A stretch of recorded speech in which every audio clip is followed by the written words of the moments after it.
Welcome to NarrativeNook audio tales where enchanted stories come to life. If you enjoy our stories, please subscribe, like and share to support our channel. Enjoy listening. Lisa came back after returning the flowers. She hesitated about saying something to Roxanne, who was studying some information on her laptop on the couch. Roxanne turned around when she heard some noises near the doorway. Seeing Lisa, she asked, "Have you returned the flowers?" The housekeeper nodded slightly and replied, "I've asked someone from the florist's to send it back." Satisfied, Roxanne wordlessly returned her attention to her work. Though Colby had been in charge of all matters pertaining to the Research Institute, he still needed Roxanne to discuss a potential collaboration with the Damaris family. Roxanne treated the matter seriously as well. In fact, during her recovery at home, she had spent most of her attention on the Research Institute project. Thankfully, Jack knew about her injury and did not hasten her progress. Instead, he allowed her to work at a comfortable pace. His consideration filled Roxanne with some measure of guilt. She was determined to develop an in-depth understanding of the project so she could pick things up more quickly once she returned to work. As she studied the project information in rapt attention, Lisa's voice suddenly rang out. "Ms. Jarvis, don't you think you're being a little cold-hearted?" Sending back flowers was undoubtedly a show of humiliation toward any gift giver, let alone someone as revered as Lucian. Additionally, Lucian's final reminder that morning moved Lisa, who was becoming more convinced that Lucian's feelings toward Roxanne were sincere. Her housekeeper's question brought a frown to Roxanne's face. Tearing her gaze from the laptop screen, she responded coolly, "Nothing will ever happen between us, so returning his flowers is the only natural thing to do." Upon noticing Lisa's intent to refute her, Roxanne mustered a smile and added, "Don't worry yourself over this. I'll never accept anything from him, and that's final." After that, Roxanne turned to face her laptop screen, her fingers flying across the keyboard in a flurry. It was an undeniable sign that she no longer wished to discuss the topic of Lucian's affection. Watching Roxanne bury her attention in work, Lisa swallowed the advice on the tip of her tongue. She turned and entered the kitchen in resignation, sighing to herself. After Lisa's departure, Roxanne's typing speed slowed. She found she could no longer focus wholeheartedly on her work after the housekeeper's words. Ever since she saw Lucian upon returning to the country for the first time, Roxanne had sensed that his attitude toward her was completely different from 6 years ago. As for why his attitude had taken such a huge turn, Roxanne dared not allow herself to imagine why. Alas, Lucian's actions over the past 2 days forced her to examine his motives in deeper detail. After all, despite Lucian's bold proclamations about how much he loved Aubrey 6 years ago, Roxanne had never seen him give Aubrey even a single flower. Sending flowers had always been inconsistent with Lucian's character, yet he had gone out of character and given her flowers instead of Aubrey. Moreover, after returning his flowers the day before, Roxanne was surprised to receive another bouquet the next day. Perhaps what surprised her more was her reaction when she saw the second bouquet of flowers. There were no cards or further evidence in the bouquet pointing to Lucian as the sender, yet one look was all it took for Roxanne to think of him. Acting on instinct, she had Lisa send the flowers back to Lucian. Roxanne hoped Lucian would finally understand her wishes and stay away. At that moment, she only wished to launch a successful collaboration with the Damaris family and achieve some strides in the field of traditional medicine. In her eyes, Lucian's actions were merely a recipe for trouble. Over the next few days, when Lisa fetched Archie and Benny home from school, they would always run into the same employee from the flower shop. Despite Roxanne's repeated instructions to send the flowers back, Lisa stubbornly carried each bouquet into the house to show Roxanne. Lisa believed the flowers represented Lucian's feelings, and even if Roxanne had no plans to accept them, she needed to see proof of his sincerity with her own eyes. Several failed deliveries later, the employee from the flower shop simply waited longer outside Roxanne's house to receive the returned flowers, saving Lisa a trip to the florist's. When the weekend rolled along, Roxanne thought Lucian would finally stop sending her flowers, so she was surprised to hear someone ringing her doorbell early in the morning. Lisa had taken the weekend off, leaving just Roxanne and her 2 boys at home. Thus, no one went to open the door at first. Roxanne opened her eyes groggily, conflicting emotions churning in her chest as she listened to the persistent ringing of the doorbell.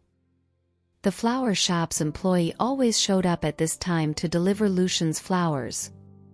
Roxanne thought about leaving the door unanswered, believing it would clearly convey her feelings about the flowers to the employee. However, she suddenly heard the pitter-patter of footsteps in the living room. The doorbell stopped ringing abruptly, followed by the muffled sounds of her children's voices. "Hello. How can I help you?" Archie and Benny had been awake for a while, but they obediently stayed in their rooms so they would not disturb their mother's slumber. When the doorbell rang, they worried it would wake Roxanne up, so they hurried downstairs to answer the door. They did not even check who their visitor was before opening the door. The boys were at a loss for words when they spotted a massive bouquet of roses filling the doorway. Archie and Benny might be young, but even they knew what a gift of roses meant. "Someone gave Mommy roses." The boys exchanged curious glances. "Are we getting a new daddy soon?" As the same thought crossed their mind, the boys simultaneously turned to the door. They were about to ask who had sent the flowers when Roxanne's voice rang out behind them. "Please send the flowers back." The boys jumped in surprise at their mother's voice. "Mommy's sending the flowers back without even looking at them?" Roxanne dared not look at her son's expressions as she walked to the mansion's door and smiled politely at the flower shop's employee. "Thank you, and sorry for the trouble." The employee stared at Roxanne in awe. He was finally seeing the mysterious recipient of his week-long flower delivery. The woman before him wore a simple but elegant nightgown. Her long hair was artfully disheveled, while her features were so striking that even without makeup, it was impossible to tear one's eyes away from her face. One look and the employee immediately understood why Lucian sent his unwilling recipient flowers with such dogged determination. Just then, Benny asked innocently, "Sir, may I know who sent these flowers?" The employee snapped out of his trance and looked at the 2 boys before him. He was about to reply to Benny's question when Roxanne interjected, "If there's nothing else, I'm bringing the children in." "Sazi." With that, Roxanne closed the door on the employee. She did not want her children to learn of Lucian's flower deliveries. "Mommy." Archie and Benny stared at their mother in confusion after she abruptly closed the door. Roxanne acted as though nothing was amiss as she ruffled the boy's hair and said, "Don't know who gave me the flowers either, but I don't plan on keeping them." The boys exchanged a suspicious glance. They knew their mother too well, and she did not react as though this was her first anonymous flower delivery. In fact, she even seemed scared to see the flowers. "What is Mommy so scared about?" Roxanne sensed Archie and Benny's suspicion. Concealing her unease, she calmly led the children to the couch. After Roxanne rested at home for a week, her leg injury had made a decent recovery, and she could already walk unassisted. Nonetheless, Lisa and the children fussed over her condition and insisted she rest for a couple more days at home. As the 3 of them settled on the couch, the children's attention remained on the rejected flowers, and they asked, "Mommy, why didn't you accept the flowers?" Roxanne did not expect her children's question and struggled to come up with a reply. Noticing her strange behavior, Archie asked, "The delivery man didn't answer our question. What if he sent the flowers to the wrong house?" The words had barely left his mouth when Archie hopped off the couch, shooting his mother a final glance before declaring, "I'll go check with the delivery man." What if he really sent the flowers to the wrong house? With that said, he actually began walking toward the door. Frowning, Roxanne ordered, "Come back here, Archie." Her son pretended not to hear her as he walked resolutely to the door. Roxanne's reaction confirmed their suspicions that this was not the first time she had received the flowers. "If we're going to have a new daddy, we need to know who he is." Her son's obstinance caused Roxanne's heart to sink, and she desperately tried to think of a diversion. A moment later, Roxanne winced in pain and bent down to cradle her injured leg. "Benny, help Mommy see if my wound reopened." Her words startled the boys. Benny clambered off the couch, carefully inspecting his mother's wound, while Archie stopped his march toward the door and hurried back to the couch. The boys scrutinized Roxanne's injury for a long time, and she took advantage of the situation. After breakfast, Roxanne played with Archie and Benny for a while before heading to her study.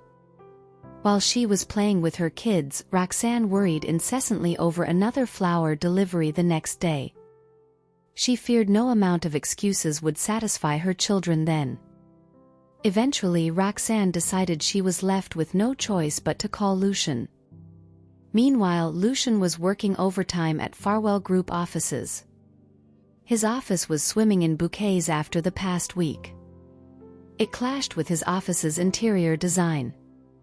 With the addition of each new, rejected bouquet, the atmosphere in the office cooled further. When Caden came in apologetically with yet another bouquet, Lucian noticed that it had been removed from its original wrapping and arranged in a vase instead. "Mr. Farwell, she sent the flowers back." "Again?" Caden spoke softly, his entire body taut with tension as he sensed the dour atmosphere. Lucian glanced coldly at Caden, his gaze darkening at a frightening pace. Caden quietly placed the flowers in a corner and left the office. He moved as quietly as he could, fearing the wrath of his boss if he made even the slightest noise. Soon enough, Lucian was left alone in the office. Staring at the sea of flowers in his office, he slowly approached them. Over the past week, he had followed Jonathan's advice to the book, sending bouquet after bouquet despite Roxanne's repeated rejection. Alas, Roxanne had not been moved by his actions as Jonathan had promised. What went wrong? Sometime later, Lucian retracted his gaze frustratedly and strode toward his desk. He grabbed his phone, planning to interrogate Jonathan about the wisdom of his plan. Suddenly, his phone screen lit up with an incoming call as his hands closed over the device. As he stared at the caller ID, Lucian frowned, clearly confused. "Roxanne? Why is she calling me now?" Since the first day of his uninvited flower deliveries, she had not called him again to express her stance. Wait. What if she suddenly changed her mind? As that thought crossed his mind, Lucian grew nervous, and he answered the call with tightly knitted brows. "Mr. Farwell," Roxanne greeted him coolly once the line connected. Her cold demeanor was evident to Lucian, whose heart sank. "A good day, Ms. Jarvis." "How can I help you?" he asked. On the other end of the phone, Roxanne pursed her lips in annoyance at his innocent act. She replied, "Well, Mr. Farwell, what's the meaning of your persistent flower deliveries? I've made my rejection very clear. Why waste your efforts, Mr. Farwell?" Her question brought a severe frown to Lucian's face, but he quickly schooled his expression into a mask of calmness before responding, "Just as you are free to reject my deliveries, I am free to continue expressing my affections towards you, Ms. Jarvis." In other words, he would not stop sending her flowers. Roxanne clenched her fists in exasperation as she gritted out, "I may not have a say over it, but I implore you to consider the propriety of your timing. I don't believe you want the children to learn about this, do you, Mr. Farwell?" At last, Lucian fell into silence. He had been doing this behind Estella's back. The girl had always thought that Roxanne had accepted them, and he did not wish to disappoint her. If Archie and Benny knew that Roxanne had been rejecting Lucian's flowers, they would surely find a way to tell Estella about it. Roxanne took his silence as agreement, and she added, "Mr. Farwell, please stop sending these things to my house." She then hung up without giving him a chance to reply. Lucian's gaze darkened as he stared at his phone. An indeterminate amount of time passed before he located the flower shop's number and called them. "Don't send any flowers tomorrow. Starting next week, please send them to VR Research Institute instead." The flower shop staff agreed immediately. Meanwhile, though Roxanne had clearly expressed her rejection, she continued to worry that Lucian would ignore her pleas. The next day, Roxanne awoke bright and early and waited in the living room. Her children seemed to echo her thoughts as they came downstairs early to wait with her. The three of them waited with bated breath, especially Roxanne, who was fraught with nerves. Thankfully for her, no one came to ring her doorbell even after a long while. Roxanne was immensely relieved as she watched the suspicions clearing from her sons' faces. She naively assumed that Lucian had finally given up. The next day, after resting at home for almost half a month, Roxanne was dying to return to work. Her wound had healed nicely and she could walk quite comfortably. Roxanne convinced Lisa and the boys to allow her to return to the research institute. She arrived at about 10 in the morning, having spent much time trying to persuade Lisa. Roxanne did not know why, but she thought the workers at the research institute were all staring at her with strange expressions. As she approached the doorway, Colby happened to exit her office. "Dr. Jarvis," Colby greeted, a conflicted emotion flitting across his expression. More confused than ever, Roxanne asked, "Did anything happen this morning? Why is everyone staring at me like that? And why did Colby come out of my office?" Instead, Colby stared at her with a concerned expression and asked, "Why did you suddenly show up to work? Has your leg healed completely?" Roxanne replied simply, "Almost." After that, she questioned, "So what happened here? Why does it feel as though everyone's staring at me with such a strange expression?" Forced into a corner, Colby pretended to be calm and smiled at Roxanne. "Someone sent a bouquet of roses over this morning for you. I thought you weren't coming today, so I put it in your office for you." Colby had run into an employee from the flower shop when he arrived at the research institute that morning. The employee immediately asked Colby if he knew Roxanne, and Colby froze for a good minute when he saw the bouquet of roses. Eventually, he received the flowers on Roxanne's behalf. His heart churned with an indescribable emotion as he walked into the research institute. Naturally, gossip about the anonymous flower delivery spread like wildfire among the workers at the research institute. The chatter only ceased when Roxanne herself showed up. After the woman heard Colby's explanation, her expression froze, and she almost ran to her office, only to see a bouquet of red roses lying on her desk. From behind her, Colby explained, "I didn't manage to ask who sent the flowers.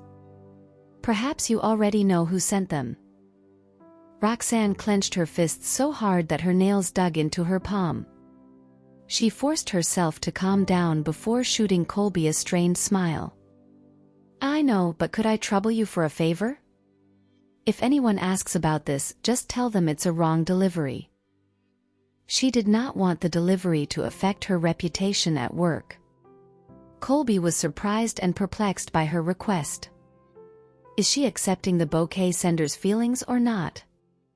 Meanwhile, Roxanne nodded nonchalantly at him before taking a seat at her desk. As Colby immediately sensed her unwillingness to discuss the issue, he suppressed his curiosity. Instead, he nodded and agreed to her request. When Colby wanted to continue updating her about the progress of projects at the research institute, Roxanne stopped him. "I have to take care of some matters now. You can leave first if there's nothing important." Colby could not quite see the expression on her face as she was facing downward. Knitting his brows, he glanced at the roses beside her. It was obvious that the roses had affected Roxanne's emotions. In the past, as someone who took her work seriously, Roxanne would have checked on the progress of the projects with him whenever she was away from the research institute, but she seemed a little different today. Hence, Colby was overwhelmed by conflicting emotions. Since he only had limited interaction with Roxanne, he did not know who gave her the flowers. Most importantly, he had no idea how Roxanne felt about the person. Roxanne lifted her eyes, noticing Colby was still standing in her office. Giving him a puzzled look, she asked, "What's wrong? Is there anything else you want to tell me?" Colby returned to his senses as he lowered his eyes and replied, "Nothing. I'm going out now. Feel free to call me if you need help." Nodding, Roxanne watched him leave the office. As the door gradually closed, Roxanne was left alone in the office. She looked away and tried to suppress her anger, hoping to focus on her work. Yet, the bouquet was so distracting that she could not stop herself from staring at it. Feeling annoyed, Roxanne put aside her work and walked to the bouquet, but she did not know what to do with it.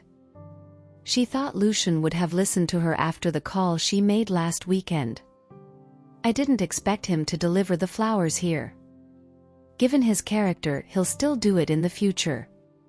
His action will cause further misunderstanding among my staff if they see this." Roxanne's heart started to hurt when she thought of the consequences. After a short hesitation, she fished out her phone and decided to give Lucian a call. Meanwhile, Lucian was listening to updates from his subordinates in Farwell Group's conference room with a deadpan expression. Deep in his heart, he was a little frustrated with himself. "I wonder how she reacted to the bouquet since I ordered someone to send it to the Research Institute without her permission." All the subordinates put their guard up during their presentation as they could sense a chilling aura from Lucian. All of a sudden, a phone on the table started vibrating, interrupting the meeting. Let's take a break." Before anyone could react, Lucian picked up his phone and left the conference room. Everyone in the room exchanged glances upon seeing the CEO's reaction. It was the second time Lucian answered a call during the meeting throughout this period. They wondered if the call was from which influential figure. At once, all of them started discussing among themselves. Lucian had no idea what they did behind his back as he went straight back to his office to answer Roxanne's call. What are you trying to do, Mr. Farwell? Did I not make myself clear? Why did you send a bouquet to my workplace?" Roxanne's voice emerged from the other end of the phone. Lucian frowned when he heard what she said. Roxanne sounded frustrated. She was not touched by what he did at all. Before Lucian could respond to her, Roxanne continued, "Do you know how grave of a misunderstanding your action can cause, especially among my staff?" A deep line formed between Lucian's brows. "Isn't that your wish?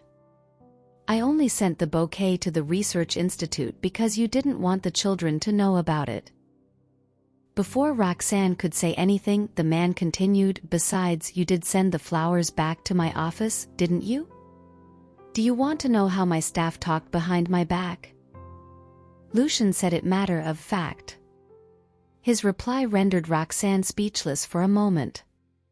After a short pause, she gritted her teeth and retorted, "That's because your action has caused inconvenience to me, Mr. Farwell." Lucian let out a baffling laugh. "Your action has caused me inconvenience too, Miss Jarvis." "Lucian Farwell." Roxanne called out his name with a raised voice. "You knew what I meant."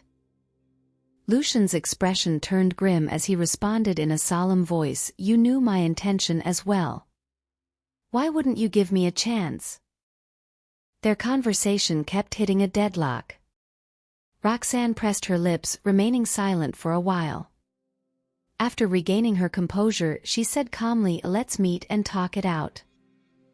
She had to think of a way to end this quickly as she did not want to play this with him anymore. Upon hearing that, Lucian arched his brows, surprised that she would want to meet up with him. "But it seems she just wants to turn me down in front of me." The man pursed his lips as he agreed, "Sure. You decide the time and place then." Roxanne acknowledged at once. After ending the call, Lucian returned to the conference room. However, this time, he looked less intimidating. Those who talked behind his back immediately zipped their mouth, looking all businesslike once again. Let's continue," Lucian ordered. With that, someone stood up and continued with the meeting. During the meeting, Lucian's phone started blinking again. Arching his brows, he glanced at the screen, noticing the text from Roxanne. She told him to meet her at a cafe near the research institute during lunch break. The people in the meeting noticed the tension on Lucian's face had eased after he looked at the phone screen. In fact, he seemed to be in a good mood by the time the meeting ended. It was already noon when he left the conference room and returned to his office. Glancing at the time on his watch, Lucian felt concerned about the meeting with Roxanne, as he had not thought of what to say later.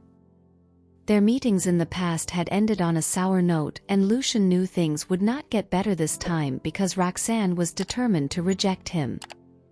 Of course, Lucian would not let things go her way.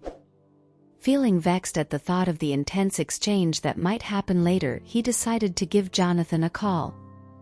It did not take long for Jonathan to answer his call. "Yes, Lucian. How can I help you?" Lucian replied in a deep voice, "I'll be meeting her later." Hearing that, Jonathan froze for a moment, but he soon realized who Lucian was talking about. "So, I suppose you've made good progress?" Jonathan asked in surprise. Lucian said frankly, "She's planning to reject me." His reply left Jonathan speechless. Did Lucian do anything wrong? Why does Dr. Jarvis keep on rejecting him? Had the person involved in this been someone else, Jonathan would have advised him to give up. However, since the center of the drama revolved around Lucian and Estella's biological mother, Jonathan had no choice but to come up with ideas to help Lucian out. Yet Jonathan had run out of ideas since Lucian said Roxanne was determined to turn him down. It was almost noon, but Jonathan had not been able to come up with a solution. He could only advise Lucian, "Whatever you say or do, remember to tone down your attitude. Don't confront her head on." Lucian frowned but acknowledged at once. After ending the call, Lucian went downstairs and drove to Roxanne's research institute. In the meantime, Roxanne got up, ready to depart to the cafe when most of her staff had left the building. Before stepping out of the research institute, she stopped in her track as something popped up in her mind. She then returned to her office to retrieve the roses. "I might as well give him back the flowers since I'm meeting him." She was relieved that no one saw her walking with a bouquet of roses. When Roxanne was about to walk to the car park after leaving the research institute, she saw a Bentley at the entrance of the building. Noticing her from a distance, the man immediately got out of the car and walked toward her. Roxanne's expression stiffened when she saw the man coming in her direction. "Didn't I tell him to meet me at the cafe? What on earth is he doing here? It's as if he's still unhappy with the damage done when he sent the bouquet over this morning. It's noon now, so I feel we should have a proper meal instead. That's why I came here to fetch you," Lucian explained as if he knew what she was thinking. Upon hearing that, Roxanne snapped back to reality. With a frown, she responded, "No thanks. Let's just grab a quick coffee." She wanted to avoid having lunch with Lucian because she did not want to spend more time with him. However, Lucian acted as if her words fell on deaf ears as he continued, "What would you like to eat? I'll reserve a table now." Roxanne gave him a puzzled look. She was unsure if her mind was playing tricks on her, but somehow she felt Lucian looked slightly different from how he used to carry himself. "That won't be necessary. I don't feel like eating. I'm asking you out so we can clear things up once and for all." Roxanne reiterated her motive icily before giving him back the bouquet. "Your flowers. Please take it back." Lucian, who was busy scrolling through his phone, froze instantly. He lifted his eyes and looked over. A hard glint flashed across his eyes. When he noticed her carrying the bouquet from a distance earlier, he had already expected her to return the flowers to him. However, he intentionally diverted her attention so that she would forget about the flowers. Should that happen, he would be in a foul mood. Yet the woman was not going to give up easily. Inching closer, she placed the bouquet in front of him. Here. After a stand-off, Lucian finally reached out his hand to retrieve the flowers with a deadpan expression. I'm sad that you refused to accept the bouquet. To make it up to me, please have lunch with me. Roxanne studied his expression but did not see a hint of sadness on his face. I'm sorry, When she was about to reject his offer, Lucian interrupted, I didn't have breakfast this morning. My stomach is growling now. He started frowning while playing the sympathy card. You want me to drink coffee with you on an empty stomach, Miss Jarvis? As his words fell, Lucian gazed into the woman's eyes. He came out with the idea on the spot. According to Jonathan, resorting to tactics that could tug at her heartstrings might work. In the past, Lucian would have looked down on such a dirty trick, but the woman's attitude left him with no choice other than to resort to this tactic. Upon hearing that, Roxanne hesitated for a moment. Swallowing her words, she sized the man up while knitting her brows. Given Lucian's background and stature, he never had the need to put up a front with anybody. Still, he had learned how to control his emotions and facial expressions, having been in the corporate world for so long. Roxanne thought he was really feeling unwell when she saw him frowning. Lucian raised his brows slightly and casually placed one of his hands on his stomach. Roxanne continued sizing him up for a long while. I stayed with him, sir, years ago, and I never knew he had gastritis. That being said, I don't think he's just acting. Is he acting weird because he's experiencing discomfort in his stomach? Otherwise, why would he suddenly change the venue and decide to have a meal instead? Yes, that might be it. Roxanne dispelled her suspicions and agreed to the suggestion through gritted teeth. I've failed to consider your situation, Mr. Farwell. Since you're not feeling well, you should decide what to eat. Lucian relaxed the hand he had on his stomach and flashed a subtle grin. I've already made a reservation at a restaurant. Hop in. Upon hearing that, Roxanne couldn't help but frown and question her own initial judgment. Lucian didn't give her much time to respond. He spun around and opened the car door for her. He was holding that bouquet of roses and waiting for her at the car door. Roxanne froze when she saw that. Subconsciously, she turned to check her surroundings. Lucian was standing straight next to his luxurious car and holding a bouquet of roses. A scene like that could easily lead to misunderstandings. Roxanne heaved a sigh of relief when she saw no one nearby. She then shifted her gaze back to Lucian and smiled. You can lead the way, Mr. Farwell. I'll drive myself. With an arched brow, Lucian uttered, Ms. Jarvis, if you don't hop in, someone from the Research Institute is going to see us when they come back. Don't blame me if they misunderstand us. In other words, he would keep standing there until Roxanne got into his car. Roxanne pursed her lips in response. He's blackmailing me, yet I have no choice but to hop in. If someone really sees this, how am I supposed to explain myself? To her surprise, Lucian shoved the bouquet back into her hands the moment she got into the car. Roxanne stiffened and glanced at Lucian. What is he up to? Please hold on to it, Ms. Jarvis. I don't want the bouquet to stain the seats, Lucian said casually, then walked over to the driver's side and got into the car. Roxanne held the bouquet in her arms throughout the journey to the restaurant. She was overwhelmed by mixed feelings. Lucian didn't know what to say either, so there was dead silence in the car. Almost half an hour later, the car slowly came to a halt outside a restaurant. Lucian opened the door and got out of the car. Only then did Roxanne snap out of her daze. She was about to reach out to open the door when it opened from the outside. Lucian had a calm expression on when he opened the door for her, as if that was the most natural thing to do. That unequivocally took Roxanne by surprise. Why is he acting so strange today? At that moment she did not know if she should get out of the car. There were servers waiting at the entrance. They were waiting for Roxanne to get out of the car so that they could lead them into the restaurant. Seeing that there were people waiting, Roxanne endured the awkwardness and alighted from the car. After getting out of the car, Roxanne wanted to return the bouquet to Lucian, but the man had already turned and walked into the restaurant. Seeing that, Roxanne had no choice but to hold on to the bouquet. Just like that, they walked into the restaurant one after another. Quickly, the server led them to the table Lucian had reserved. For some reason, Roxanne felt weird about the situation. A lot of the patrons were sneaking glances at them because of their looks and temperament. Aware of the crowd's attention, Roxanne scanned the surroundings in puzzlement. Seconds later, she finally realized what was so weird about the situation. We look like a couple and we look out of place.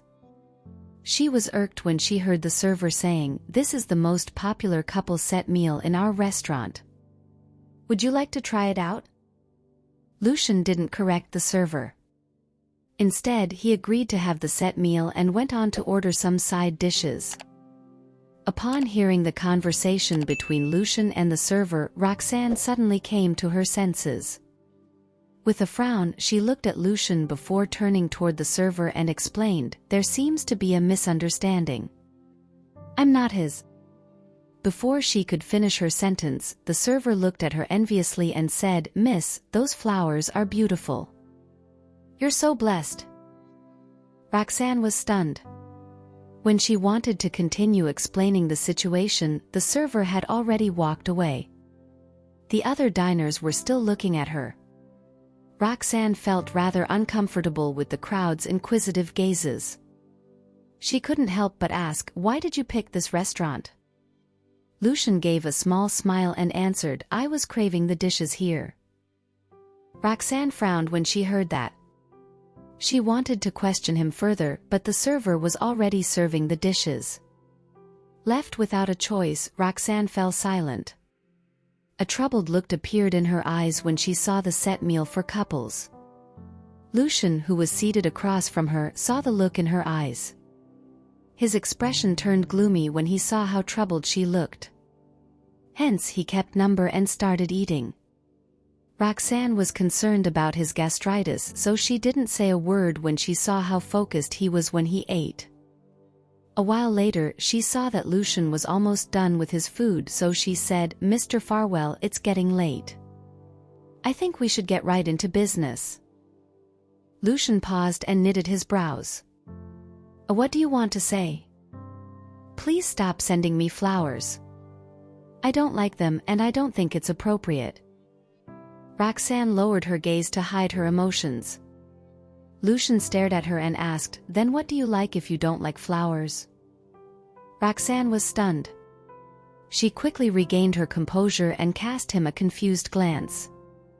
"Lucian is a smart person, so I bet he knows what I meant. Why did he ask me that anyway? What exactly is he up to?" Roxanne didn't dare to think too much about it. She clenched her fists to keep her cool. "That's not your concern, Mr. Farwell. We're not that close. Please mind your actions and don't put me in a tough spot." Lucian's gaze darkened when he heard how determined she was when she rejected him. Roxanne pursed her lips and looked at him, hoping to get the answers she wanted. Thank you for listening. If you have enjoyed this story, please like and share so others can see it too. Also hit the subscription button and notification bell so you can be notified on our next release. Thank you for your support. God bless you.